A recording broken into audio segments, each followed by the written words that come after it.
Os congressistas norte-americanos estão empenhados em pegar o ministro Alexandre de Moraes, e não só com discurso de censura.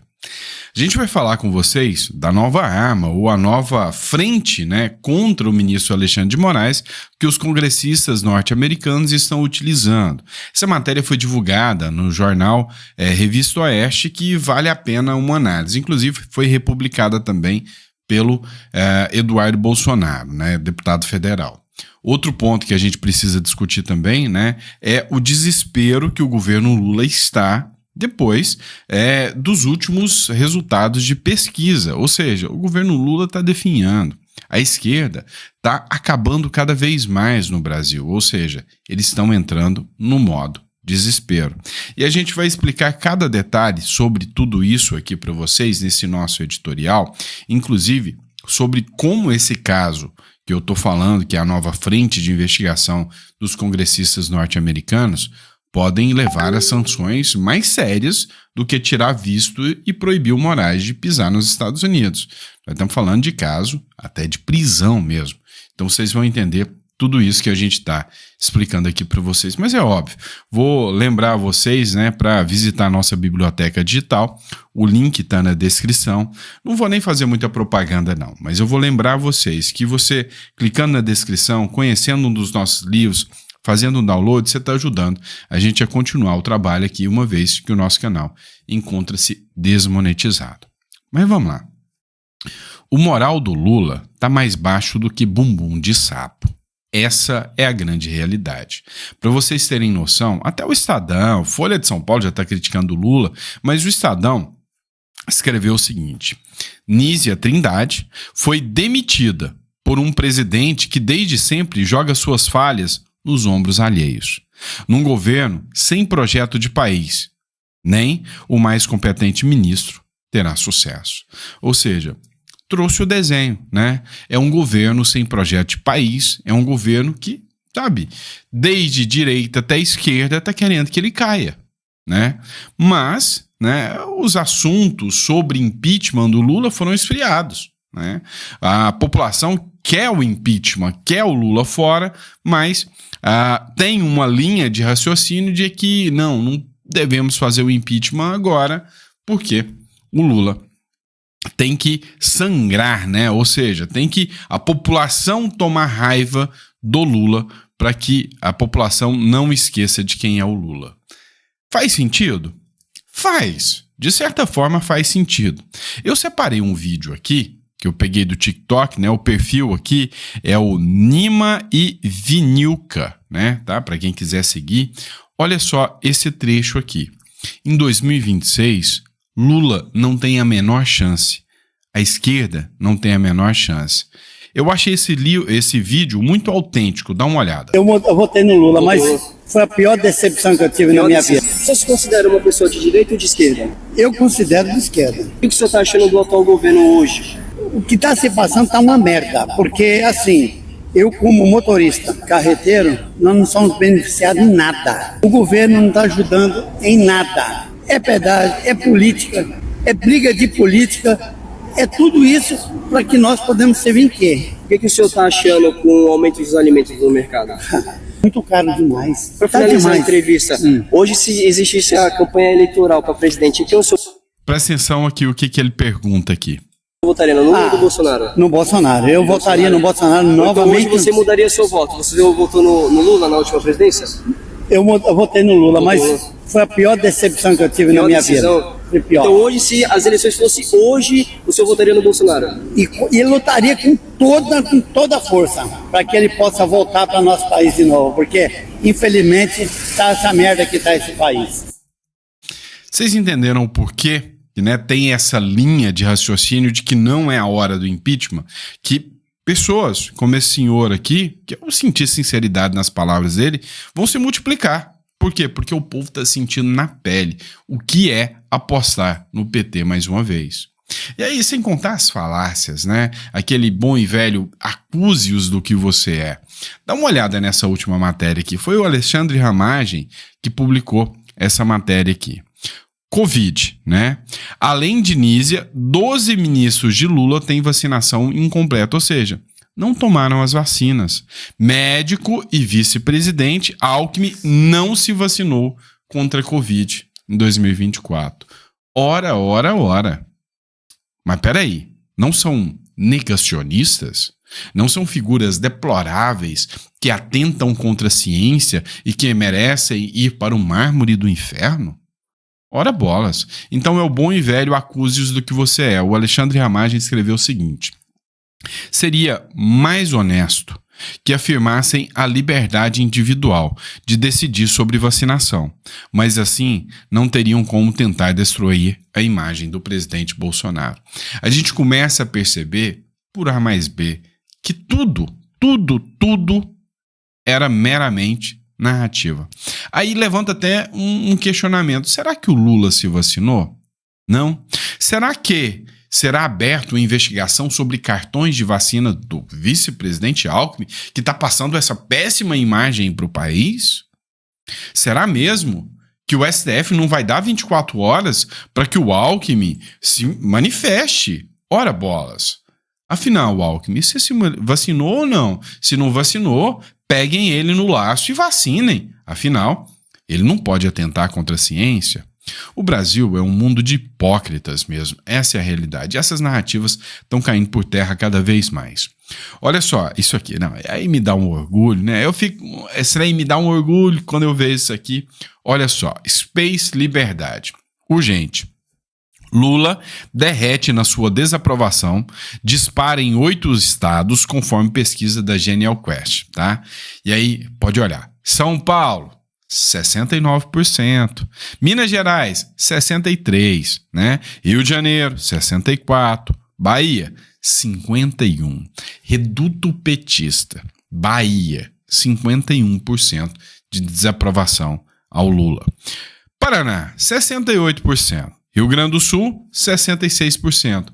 Pernambuco, já é 50% de desaprovação. Outro reduto petista. E na frente, né, no primeiro lugar que mais desaprova o Lula do país, o estado mais direita do país, Goiás. Ô, trem bom, né? É para acabar com o piqui de Goiás, né, gente? E aí, de acordo com a última pesquisa, Michele Bolsonaro, Tarcísio e Bolsonaro lideram em São Paulo, aponta Paraná Pesquisas. Qualquer um dos três pega o Lula, bate balãozinho com o Lula e vence fácil. Como que resolve isso, Sandro? Deixa todo mundo inelegível. Daqui a pouco vai ter uma decisão tornando o Tarcísio inelegível, a Michele inelegível, até o cachorro caramelo vai ficar inelegível. Porque a única forma que eles estão vendo de vencer as eleições é isso. Porque a esquerda não vence mais nenhuma eleição. Simples assim. E aí, vamos lá. Vamos entrar agora naquele assunto, na nossa novela preferida. Trump versus Moraes. O Mário Sabino fez uma matéria, né, interessante. Né? Não era piada? Não é mais, né? O STF encontrou adversários fortes demais nos Estados Unidos. Eles imaginavam, né, que ia ser uma brincadeirinha de criança, riram, fizeram chacota. Eles eram todos poderosos, né? Ou seja, nós mandamos em tudo. Mas olha só, depois de subestimar a movimentação político-jurídica dos Estados Unidos contra as decisões de Alexandre de Moraes de censurar, multar e bloquear as redes sociais americanas, o STF se deu conta de que a encrenca não é pequena. Ou seja, é muito, mas é muito maior do que você pode imaginar. Vamos lembrar que agora o Alexandre de Moraes não é inimigo só do Trump. Ele é inimigo do Google, do Facebook, do Twitter, do próprio Elon Musk, da Rumble. Então, tudo isso que está acontecendo abre precedentes. Por exemplo, Gazeta do Povo. A ação da Rumble contra Moraes pode formar precedente contra a censura extraterritorial. Ou seja, essa ação que está se iniciando agora com Alexandre de Moraes pode dar força, né, para que o próprio governo norte-americano se apresente como uma monitoração, né, vamos dizer assim, um farol, né, sobre liberdade de expressão. De que todo e qualquer país, inclusive a União Europeia acabou de recuar, que queira censurar as redes sociais, comece a passar por sanções. E aí, por óbvio, né, vai ter um recuo acerca das redes sociais, acerca da pressão, né, sobre governos que censuram quem se manifesta nas redes sociais. Mas, no meio de tudo isso, tem algo que chama atenção. Eles querem que o ministro Alexandre de Moraes seja, né, vamos dizer assim, uma espécie de bastião, né? Ou seja, eles querem pegar o ministro Alexandre de Moraes, seja, sabe, um exemplo, né? Ou seja, vai pegar como pau de arara mesmo, né? Como exemplo do que não se deve se fazer. Então, não vai se limitar a eu te proíbo de vir nos Estados Unidos, eu vou prender os seus bens nos Estados Unidos. Os Estados Unidos querem avançar além, querem ir além e mostrar que quem viola a liberdade de expressão vai ser punido, coisa que ele sabe que aqui no Brasil isso não vai acontecer. E nesse caso, o ministro Alexandre de Moraes é inimigo declarado do Trump, é inimigo declarado dos republicanos, mas do Congresso, né, quase todo, não gosta do Alexandre de Moraes, nem a esquerda norte-americana. Lá, o comitê, né, de assuntos jurídicos que votou contra o Alexandre de Moraes foi unânime, inclusive com votos da esquerda contra o Alexandre de Moraes, votos dos democratas, para mostrar para vocês o quanto a questão da liberdade de expressão é cara para os americanos. E aí vem esse caso aqui, que vai além da liberdade de expressão. É aqui que eles querem pegar o Alexandre de Moraes. Olha essa matéria.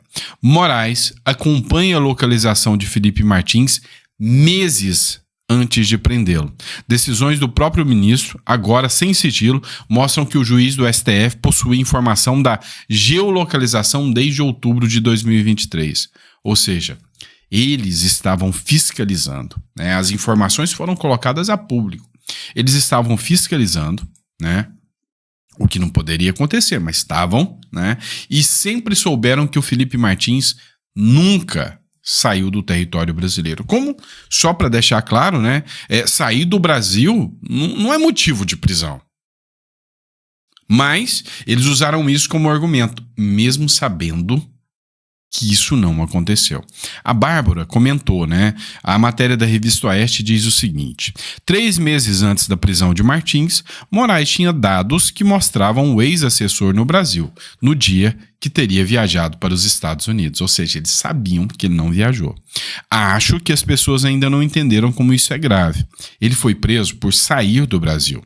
Porém, 3 meses antes da prisão, por esse motivo, a polícia já tinha a geolocalização do Felipe, mostrando que ele nunca havia saído do país. Ele ficou 6 meses preso. Então, sair do país não é crime.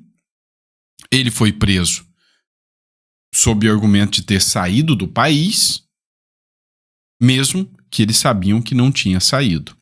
E aí veio de dentro dos Estados Unidos um documento falso que dizia que ele entrou lá. Quem solicitou esse documento falso? De onde veio o pedido? O Eduardo Bolsonaro se comunicou. Alô, Itamaraty, será que este aqui também é mais um ataque yankee contra a pujante democracia brasileira? Corram para limpar mais esta cagada do Moraes. Só não se esqueçam que todos os envolvidos, neste caso, serão processados criminalmente nos Estados Unidos. E aí, né, tem a publicação aqui, né, escalando congressistas dos Estados Unidos, querem entender também o caso do Felipe Martins. E aí, para entender um pouco mais disso aqui, a gente vai trazer um vídeo da Ana Paula Henkel, né, onde ela mostra, né, por A mais B aqui, a pressão, né, dos congressistas norte-americanos em entender qual foi o papel do Alexandre de Moraes, qual foi o papel da atuação, quem, né, falsificou dados lá nos Estados Unidos. E aqui nós saímos da seara da censura, estamos falando em violação de direitos humanos. Para mim, censura já é violação de direitos humanos também, mas aqui estamos falando de uma prisão ilegal, né, abuso de autoridade, abuso de direito internacional, e aí que interfere no solo norte-americano. Ou seja, neste caso, se estiver o envolvimento aqui né, de qualquer figura que seja aqui no Brasil, como é um caso que aconteceu lá nos Estados Unidos, ou seja, falsificaram lá essa documentação dentro do governo americano. Todos que estão envolvidos, mesmo que de outros países, terão condenações criminais. Olha só o que diz Ana Paula Henkel aqui.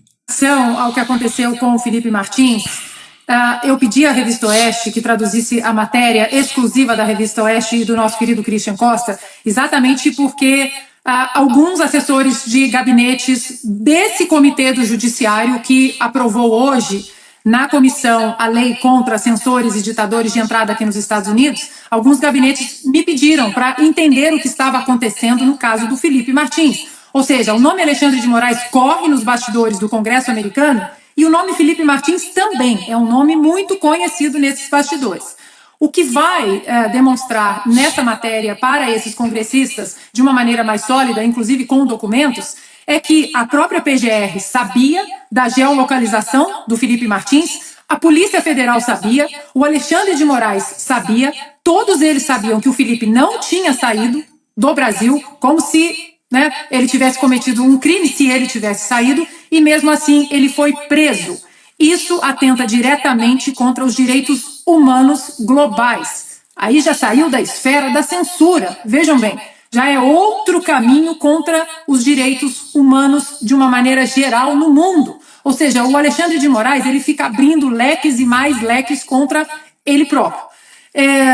Sobre essa nota, Paula, qual relação ao que aconteceu? Vamos lá, pessoal. A gente precisa entender o seguinte, esse caso, né, do Felipe Martins é extra-fronteiras e vai muito além. Teve um jornalista que denunciou, ele foi o responsável por fazer essa denúncia contra o Felipe Martins. Como ele teve acesso? Quem passou essa informação para ele? Quem pediu que ele fizesse essa divulgação? Tem um jornalista que está envolvido nisso, do Metrópolis, né? E aí, esse jornalista, ele foi uma vítima disso tudo. Mandaram para ele falando, tem um furo aqui, realmente tem informação aqui. Ele vai ser ouvido. Ou seja, essa ramificação pode ir para vários e vários setores, né? Ou seja, a coisa começa a ficar mais pesada. E como eu disse para vocês, o jogo está virando, os ventos, né, estão virando, né, para outro lado, né? Estão virando à direita agora. Olha só, um exemplo, o The Washington Post. O Jeff Bezos, ele escreveu o seguinte, a nova instrução de Bezos ao Washington Post. Vamos escrever todos os dias em apoio à defesa de 2 pilares, liberdades pessoais e livre mercado, disse o fundador da Amazon, o Jeff Bezos. Ou seja, é mais um que entra nessa batalha contra a censura. O Fernando Uric, ele escreveu o seguinte, né? Os ventos estão mudando, o pêndulo está mudando, e rapidamente. Jeff Bezos está mudando o editorial do jornal The Washington Post para apoiar e defender apenas 2 pilares, liberdades pessoais e mercados livres. Que espetáculo ver grandes empreendedores resgatando esses valores. Vocês verão a imprensa guinando à direita agora, porque ela sabe que ela não vai conseguir sobreviver estando à esquerda. A Globo amarga os piores cenários de todos os tempos. Grandes mídias aqui no Brasil não têm, né, metade, 1/3 do que alguns influenciadores têm no YouTube de espectadores, apesar dos milhões e milhões gastos, apesar da estrutura estrondosa que essa trupe tem. Então, o que nós temos que entender é o seguinte, os ventos, né, estão mudando, né, e um novo jogo já começa a ser jogado, tá bom? E é isso, pessoal, espero que vocês tenham gostado do nosso editorial. Lembro vocês para visitarem a nossa biblioteca aí, que está disponível com vários livros para vocês. Recomendo muito Espiritualidade e Prosperidade, o livro está muito bom, tá, pessoal? Você vai conseguir ter acesso ao livro aqui, né? E aí, entender um pouquinho mais, né? Como que você vai concatenar espiritualidade, prosperidade financeira, espiritualidade, né? Isso é bem importante, tá? Então, tá todos os livros aqui, ó. Se vocês quiserem entender um pouquinho a revolução que o Bukele fez lá no em El Salvador, você vai ler esse livro aqui, como que isso pode ser aplicado no Brasil. Enfim, todos livros muito bem elaborados aqui para vocês, tá bom? E é isso, pessoal. Espero que vocês gostem dos nossos conteúdos, tá? Lembrando a você que o nosso canal tá desmonetizado. Se você quiser dar uma ajuda pro nosso canal, compra um livro, doa de presente para alguém, tá? Isso ajuda e ajuda bastante, ok? Grande abraço, fiquem com Deus e até o próximo editorial.